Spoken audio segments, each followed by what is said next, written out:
What is the prescription for health care? Please welcome Dale Bellis of Liberty Health Share, Congressman Mike Burgess, Scott Flanders of eHealth, and Grace Marie Turner from the Galen Institute. Our panel is moderated by Philip Klein of the Washington Examiner.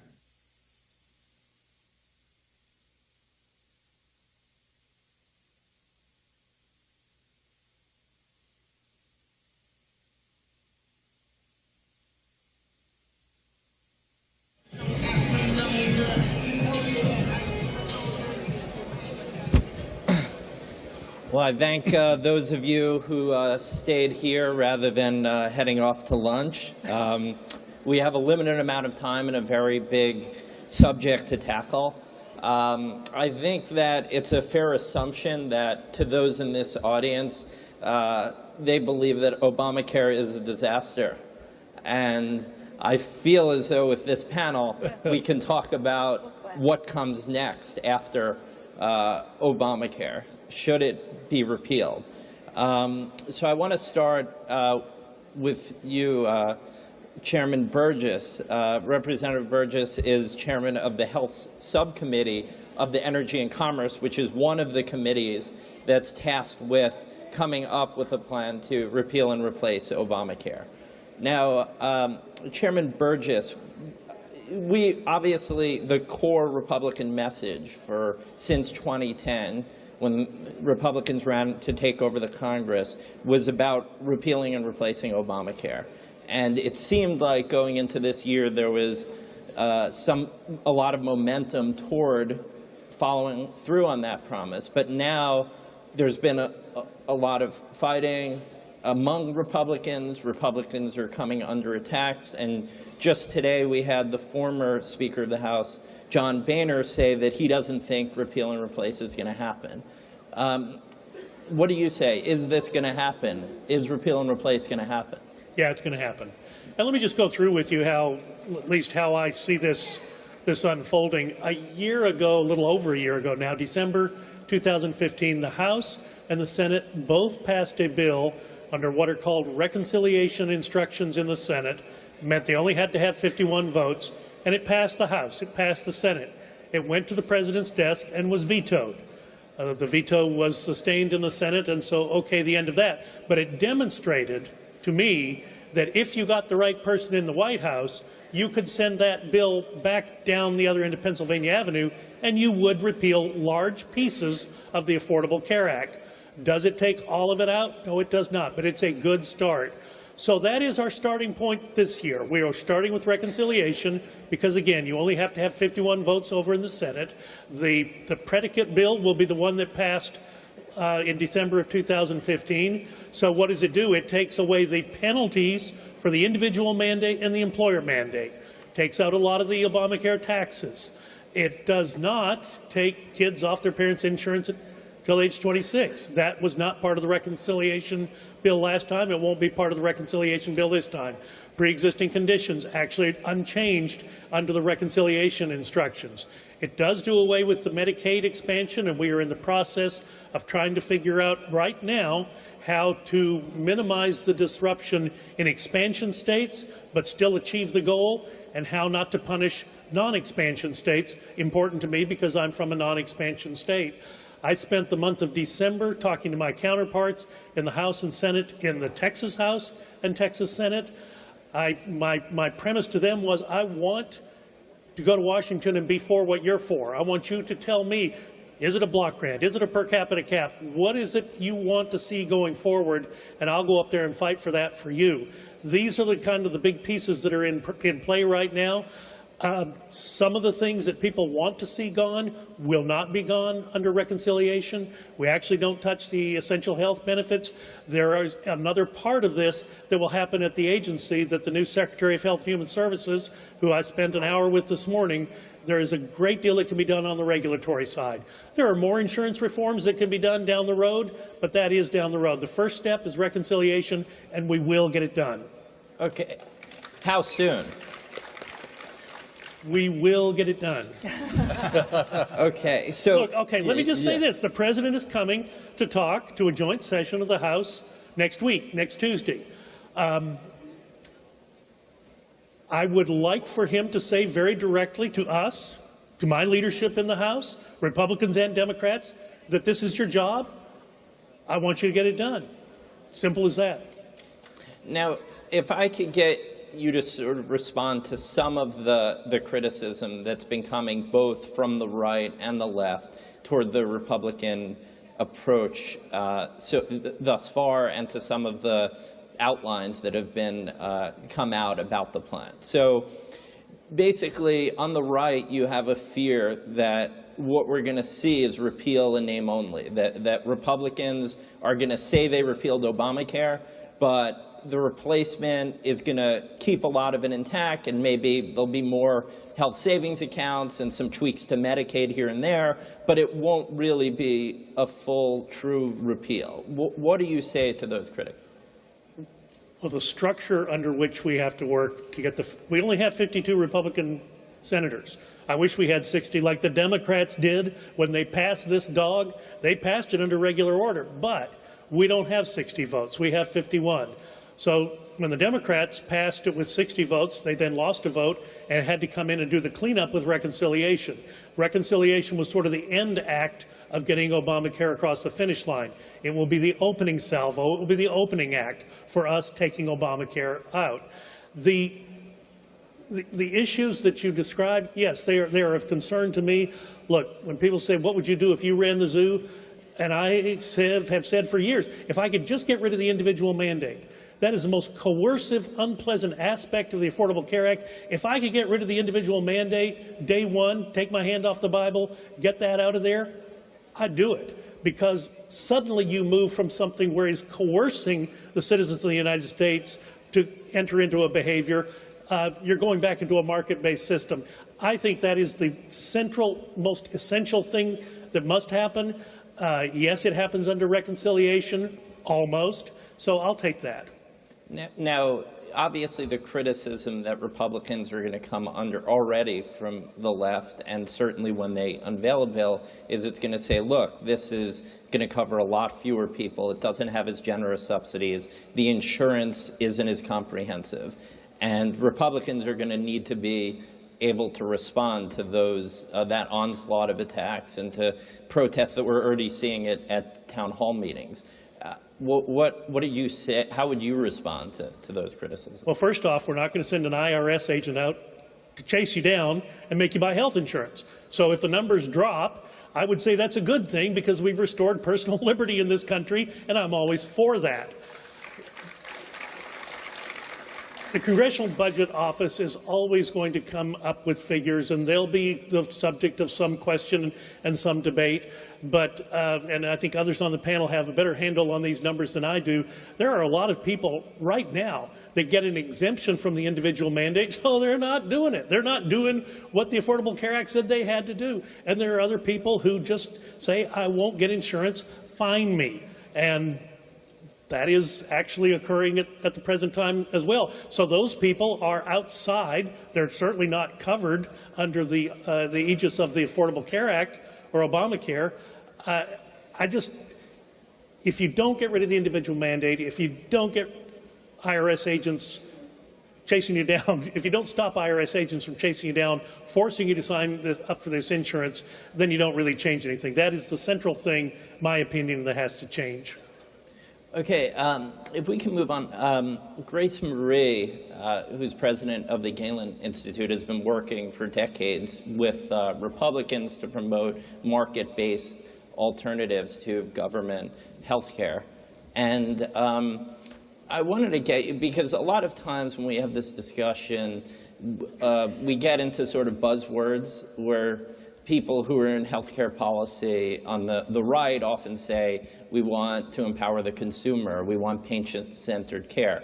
Could you sort of explain what the vision would be for a free market healthcare system?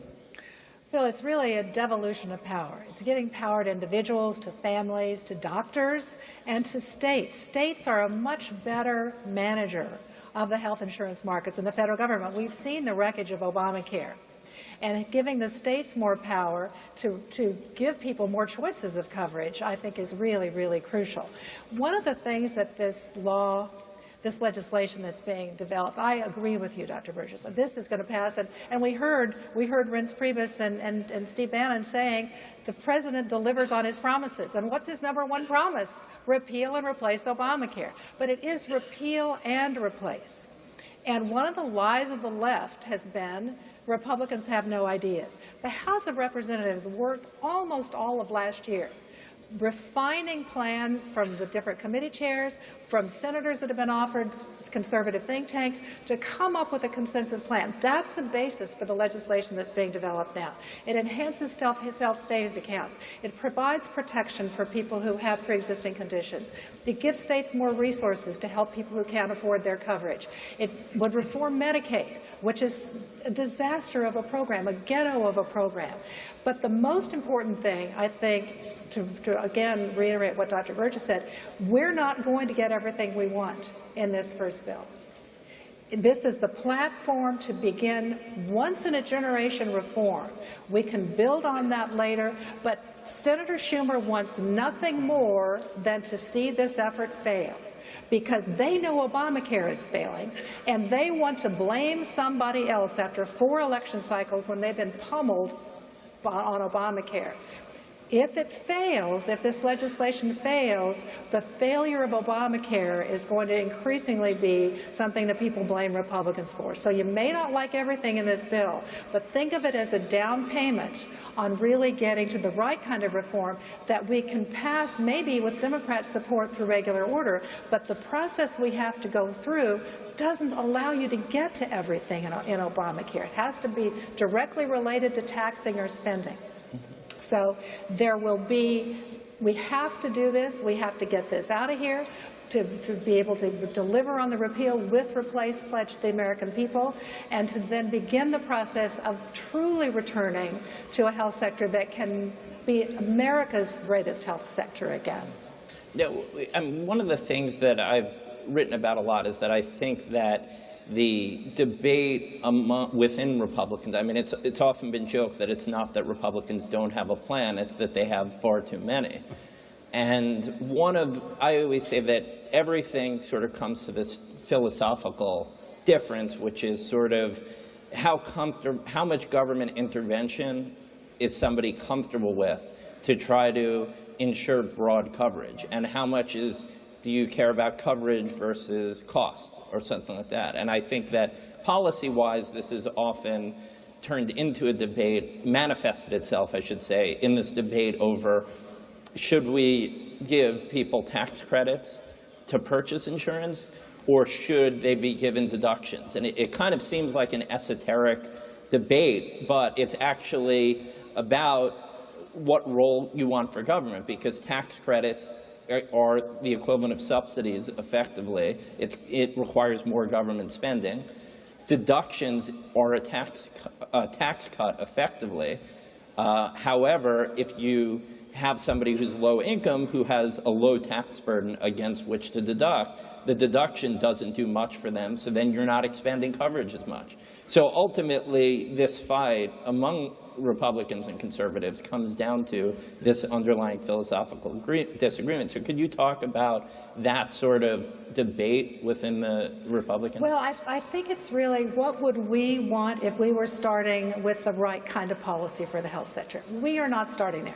We're starting with Obamacare. We're starting with, some number of millions of people, probably not as many as 20, but 20 million people, let's say, relying on Obamacare. So you have to create a lifeboat for them, and using structures that provide the kind of resources that people need who don't have means to purchase health insurance on their own, so they can continue coverage. The last thing we want is for Republicans to be blamed for millions of people losing their coverage again. So they have to have this lifeboat. It's very likely to be refundable tax credit. Thank you. And at the same time, you've got to build a bridge for the future, so that you've got this lifeboat out there while you're creating the bridge for a better system that gives people choices of the kind of coverage that they want and that they can afford. And it's very likely to be refundable tax credits. I don't know. But by the way, when you hear these CBO scores, the CBO has gotten it very, very wrong with Obamacare. So we should take them with very much a grain of salt. If I could get Scott involved here. Scott serves as CEO of eHealth Insurance, which is a website that before Obamacare existed allowed people to go on and compare among different plans and purchase insurance online. If you could talk a bit about the industry perspective, because this is, as we've seen, a big factor in all of this. Insurers are losing money under Obamacare. A lot of them are leaving or contemplating leaving. And could you talk to that, but also to the critique that some of the uncertainty about what Republicans are going to do is maybe creating more problems for insurers than it's alleviating? Yeah, let's start with the fact that we don't have the luxury of time. Obamacare is already repealing in and of itself. It's disappearing because insurers have fled the market. They've lost billions of dollars. I don't represent the insurance companies. We're neutral. We're consumer-centric. But they are who pay us commissions for enrolling people in health care. And they're leaving because they can't make money. There's way too much fraud in the system. And it's until we fix the system, and it needs to be an ambitious fix. It can't just be a partial fix. We have to go after the whole loaf here. We have to go after it now. Consumers are leaving. They can't afford it. You know, the left talk about the 20 million people. Well, that number is drastically exaggerated. People sign up, they get the first premium, and they can't pay it. It's $1,000 for a family. Middle-class families don't have that kind of cash. And so they enroll, and then they disenroll. But insurers have to keep covering them for 3 months. And then the next year, they can enroll again and not have to make the back payment. So insurers are losing billions and billions of dollars here in this system. It's not working for young people. The target was to enroll 40% of Obamacare enrollees as millennials. The actual numbers this past year were 22% were millennials. Well, why? Because it's a one-size-fits-all, way too expensive program, and millennials are opting out. I don't think the mandate matters at all. Only 4% of our customers say the mandate had any impact at all on them enrolling in health care.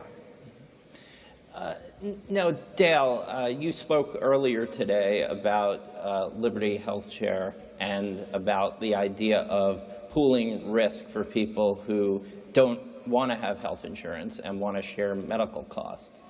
But that sort of raises questions about how broadly applicable is that toward the overall health insurance system, where you have hundreds of millions of people trying to get insurance. Could you talk to that a bit?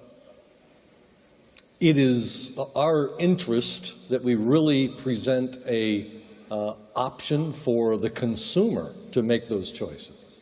Our motivation is to just merely have the freedom and opportunity to continue our movement of sharing medical bills, free from not only government involvement, but free from insurance, and just simply permit an open marketplace so that our option continues as well as many others. But how do you get away from, I mean, every insurer deals with the problem, it's adverse selection, right? Yeah. That people, the fear that you're only going to get the sickest people to gain coverage and sign up, and then you're going to have to cover those people, but you won't have younger and healthier people to defray the cost. In a system such as yours, how does that work? How do you basically prevent only sicker people with higher medical costs from saying, yeah, I want to share my medical costs?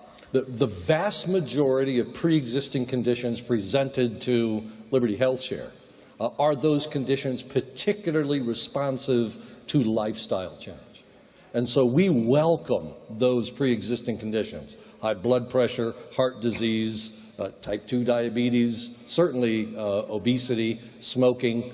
Those are conditions that we welcome, but we enroll them in our Health Track program, which means we assign them a health coach. They set out their own definable treatment plan, and then with the support and guidance of a health coach, reach those objectives once those are accomplished.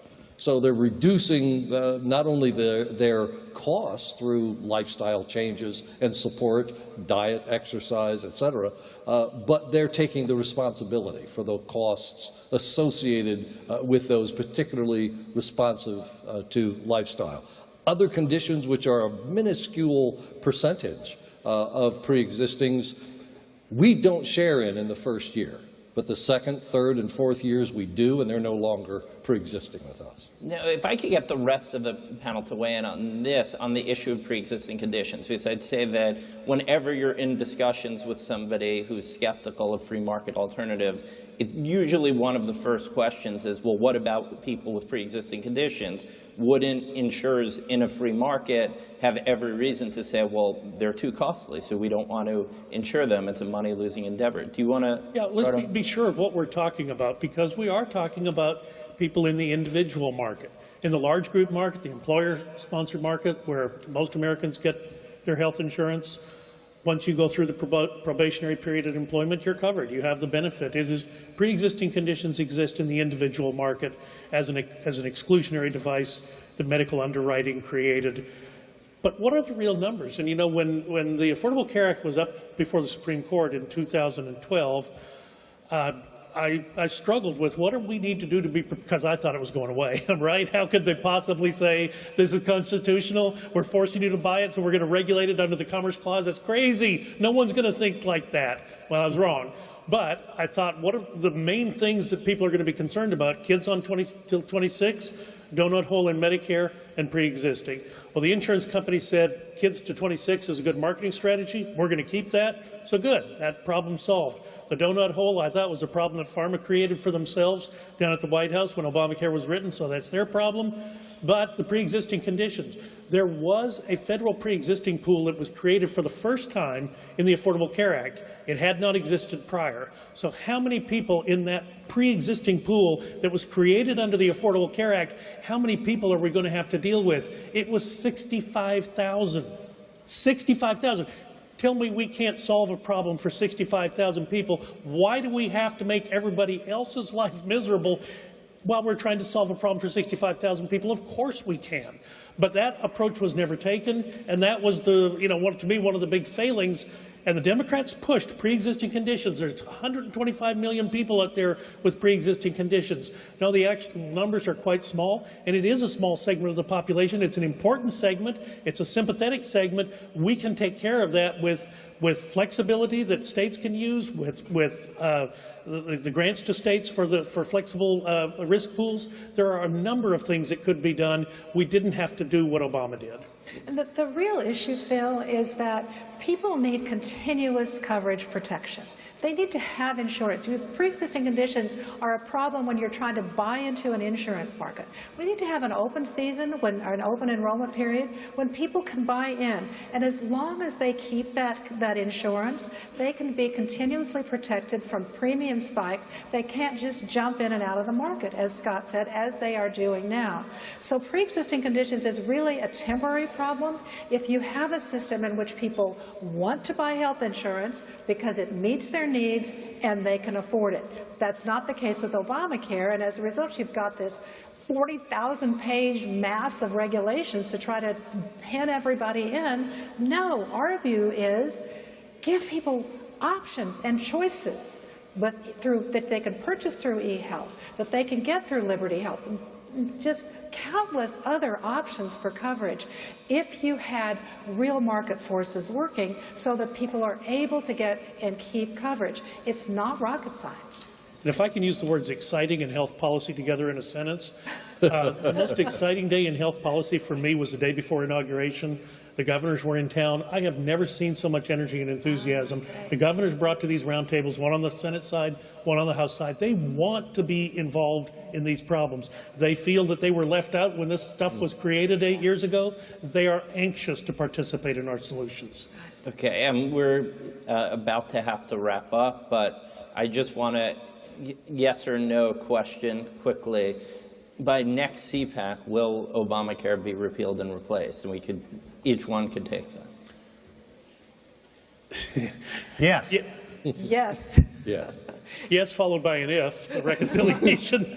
Well, the reconciliation obviously will pass before and be signed by the president sometime in the very near time horizon. What happens on the regulatory front, what happens on the reconstruction of the insurance issues under regular order, that's all going to take some time. Could we still be talking about it next CPAC? Sure, we could be. That's full employment for me. But Phil, don't underestimate the benefit of the executive order that President Trump signed. There's a lot that can be done on the regulatory front here to make this a much more consumer-friendly and insurer-friendly system. Okay, well, thank you, everyone, and thank you for those who listened. Yes,